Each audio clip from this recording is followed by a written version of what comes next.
Jacob. Lorsque l'homme spirituel manque de sens, il va prendre le royaume et le transmettre au corps au lieu de transmettre à l'esprit. Et c'est pour ça que nous allons encore expliquer. La parole de Dieu nous dit dans le premier verset que nous avons lu que Ésaü n'avait plus de vue.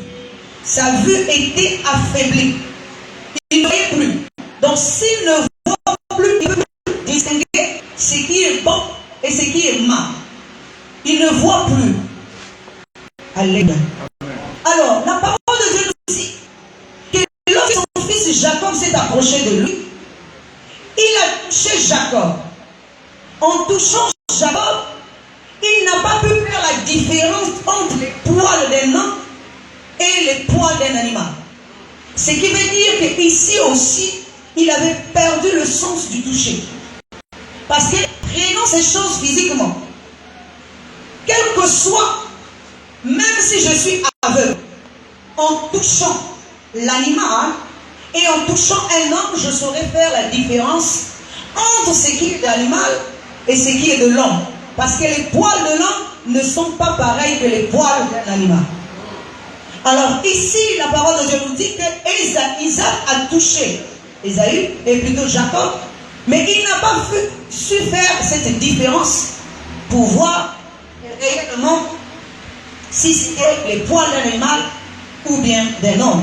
Donc nous voyons encore ici que son sens du toucher était éteint. Ensuite, lorsqu'il le touche, il entend bien que la voix est celle de Jacob, mais il n'arrive pas à distinguer si cette voix est réellement celle de Jacob ou celle d'Ésaü. Donc, il n'est pas sûr. Parce que si quelqu'un est sûr que cette voix, je prends un exemple, je connais la voix de mon papa Gilles. Lorsqu'il va parler, même si je suis aveugle, même si je manque du toucher, et lorsqu'il va parler, je vais reconnaître sa voix. Mais si je n'arrive plus à reconnaître cette voix, c'est que même mon sens de lui ne marche plus. Parce que je ne sais pas faire la différence entre la voix de ce qui est terrestre et la voix de ce qui est céleste. Je ne suis pas distingué, je suis flou, je manque de sens, je manque de compréhension. Alléluia. Alors, donc nous voyons qu'ici, Jacob, Ésaü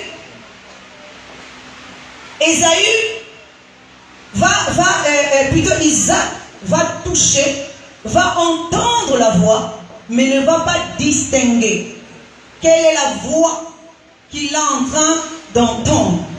Est-ce la voix de l'homme spirituel ou la voix de l'homme terrestre?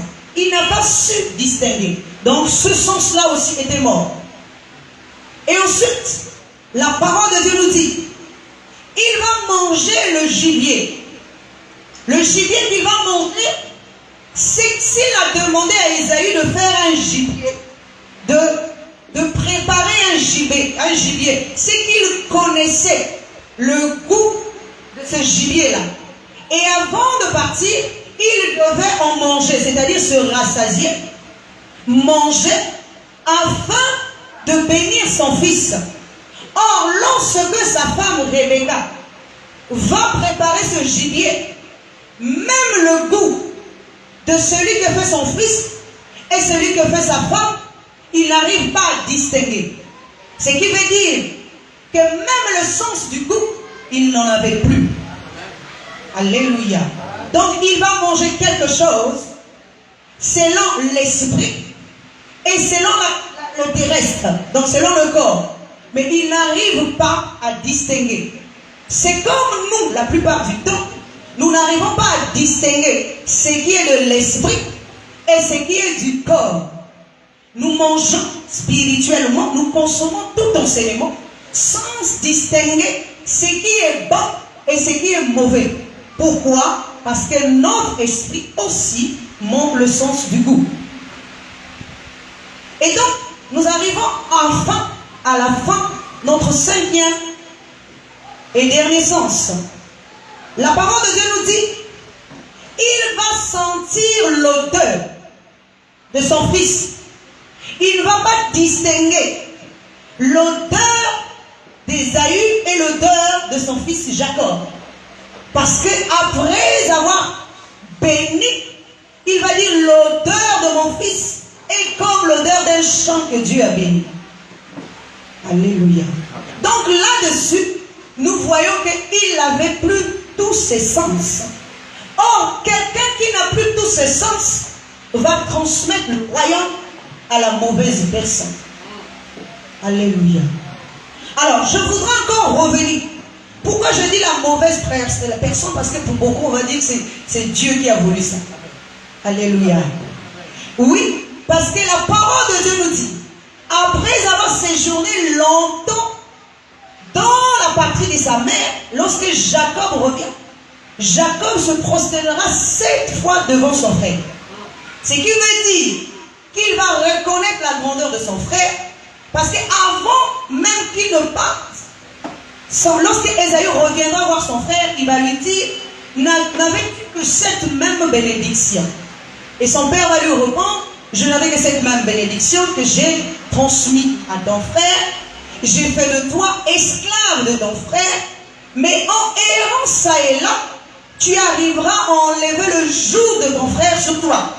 Ce qui veut dire que l'esprit est soumis au corps jusqu'à un délai, jusqu'au moment où il va arriver à s'affranchir de ce corps-là, afin qu'il redevienne encore esprit. C'est pour ça que Jacob, lorsqu'il revient, il se prosterne 7 fois pour reconnaître la grandeur de ce qui est céleste. Alléluia. Nous sommes en train de parler des ministères. J'ai dit 3 et 5 ministères. Nous devons savoir que ces ministères dont je citais ici sont aussi représentés par les 5 ministères que nous connaissons. L'apôtre, l'évangéliste, le docteur, etc., etc. Mais ces différents ministères ont un délai aussi. Parce que lorsque Paul dit aux Éphésiens, c'est Paul qui dit aux Éphésiens qu'il y a 5 ministères. Éphésiens 4, tout le monde connaît. Qu'il y a 5 ministères. Mais il dit aussi une chose, que ces ministères-là ont un délai. Il dit jusqu'à ce que nous soyons tous parvenus à l'unité de la foi, à la connaissance du Fils, à l'homme fait et à la stature parfaite de Christ. Ce qui veut dire qu'il y a une limitation jusqu'à ce que nous soyons tous parvenus à l'unité de la foi, à la connaissance du Fils, ensuite à l'homme fait et à la stature parfaite de Christ. Donc il y a une limitation selon l'homme terrestre. Mais le même Paul va encore dire dans les Corinthiens, il va dire, et Dieu a établi dans l'Église, premièrement, les apôtres, ensuite les prophètes, et troisièmement les docteurs. Donc nous voyons qu'il établit dans certains niveaux. Le niveau du corps, nous avons 5 ministères. Le niveau de l'esprit, nous allons avoir 3 ministères. Parce que lorsque nous sommes dans l'esprit, nous n'avons plus besoin de l'odorat. Nous n'avons plus besoin de lui. Parce que dans l'esprit, nous avons juste besoin de la vue. Nous avons juste besoin du goût. Et nous avons juste besoin du toucher. Parce que le toucher représente la transmission.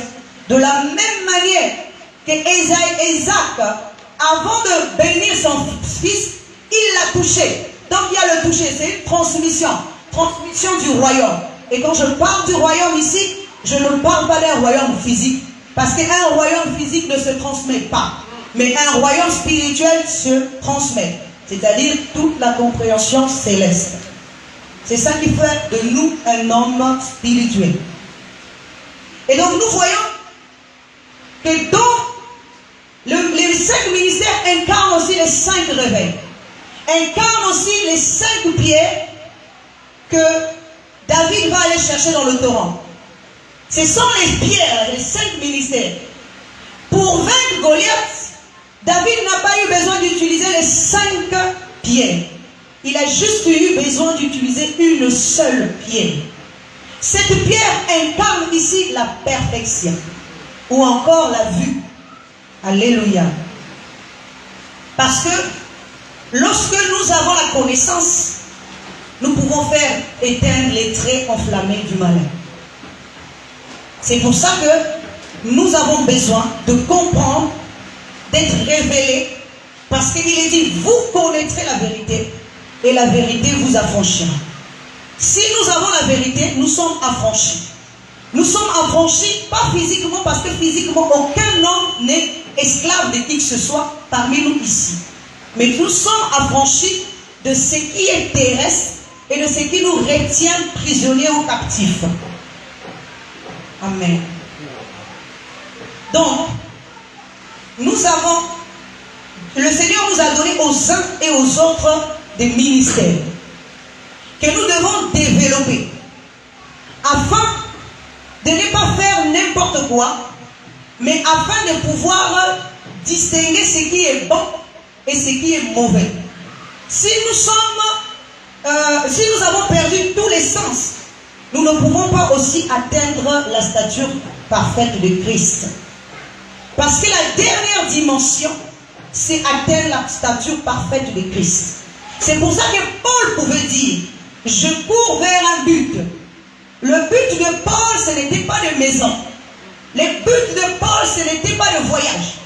Le but de Paul, ce n'était pas à ramasser beaucoup de personnes dans l'église. Le but de Paul, c'était d'atteindre la perfection. Or, la perfection, c'est la stature parfaite de Christ. C'est pour ça que la parole de Dieu nous dit, vous qui avez été baptisés en Christ, vous avez revêtu Christ. Christ est un vêtement spirituel. Christ est un corps que l'esprit doit porter pour pouvoir vaincre ce qui est terrestre. Donc Christ, c'est notre dernière étape que l'homme doit atteindre. L'homme doit évoluer, l'homme doit avancer pour atteindre cette stature. Quand nous sommes, vous voyez dans le jardin d'Éden, la parole de Dieu nous dit pourquoi nous n'avons plus besoin de l'huile ou encore comment on appelle ça, de l'odorat. Parce que l'odorat ici est incarné par le pasteur, le berger qui suit la brebis. Comment peut-on suivre une brebis spirituellement? Ce n'est pas dans un sens physique que le berger suit la brebis, mais c'est là par l'odeur. Or l'odeur ici, il ne s'agit pas d'une odeur physique, mais il s'agit de l'odeur spirituelle qui est représentée par la mort. Dans la vie de l'homme, nous avons deux sortes d'odeurs. Soit l'odeur de la vie, soit l'odeur de la mort. C'est pour ça que lorsque Jésus s'approche de Lazare sentait. Il ne sentait pas l'odeur de la vie, mais l'odeur de la mort. Et c'est pour ça, lorsque nous avons goûté que Jésus est bon, nous n'avons plus besoin que notre cuisse soit en fonction. Parce que nous avons juste besoin de manger, de consommer le Christ. C'est pour ça que la parole de Dieu nous dit encore qu'il arrivera dans les temps à venir, plus personne n'enseignera son prochain connaît Dieu, car tous me connaîtront, du plus petit au plus grand. C'est à ce moment-là, on n'aura plus besoin d'entendre ce qui est étranger, parce que nous tous, nous connaîtrons Dieu. Nous avons goûté que Jésus est bon, et nous restons fidèles à Jésus-Christ. Aucune voix étrangère ne va encore nous détourner de Jésus, parce que nous avons goûté sa chair, et nous avons goûté son sang, qui n'est que la nature et le corps spirituel. Alors, lorsque nous entendons la voix étrangère, comme Adam et Ève dans le jardin, c'est que nous sommes enseignés par un étranger, ou encore par une voix étrangère. La parole de Dieu nous dit que le serpent a séduit Adam et Ève. C'est que le serpent aussi a utilisé les 5 ministères pour séduire l'homme qui était dans le jardin. Il a été en même temps docteur, il a été en même temps évangéliste, il a même été en même temps apôtre parce qu'il a posé un nouveau fondement, le fondement que les autres n'avaient pas. Il a aussi été un berger parce qu'il n'est pas parti, il est resté sur place pour veiller sur sa brebis. Et ensuite, il a été aussi un évangéliste parce que il a dit, mes brebis entendent ma voix et me suivent.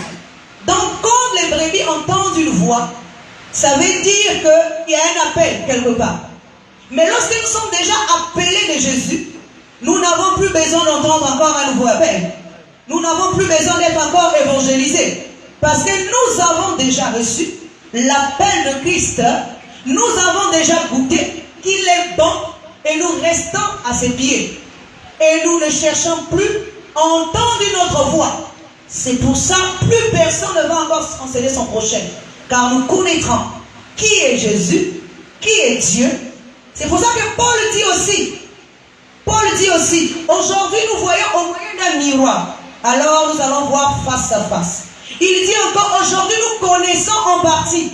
Mais lorsque ce qui est parfait viendra, nous connaissons, ce qui est partiel disparaîtra. Donc tout ce qui est partiel doit disparaître lorsque ce qui est parfait arrive. Et quand ce qui est parfait arrive, ça veut dire que nous avons changé de dimension. Nous ne sommes plus cet homme aveugle qui a nourri le côté extérieur au lieu de nourrir le côté intérieur. Parce que Dieu n'est pas homme extérieur, mais Dieu est un homme intérieur. Et c'est pour ça qu'aujourd'hui, la plupart du temps, nous affectionnons le côté extérieur au lieu d'affectionner le côté intérieur. Pour faire croître ce qui est intérieur au lieu de faire croître ce qui est extérieur. Et ce qui est intérieur, nous faisons croître ce qui est extérieur. Nous n'avons que des besoins extérieurs et nous oublions qu'il y a aussi des besoins intérieurs. Et c'est ce besoin intérieur qui fera de nous un homme fait. Et qui fera de nous aussi un homme, un homme nouveau, le Christ incarné en nous.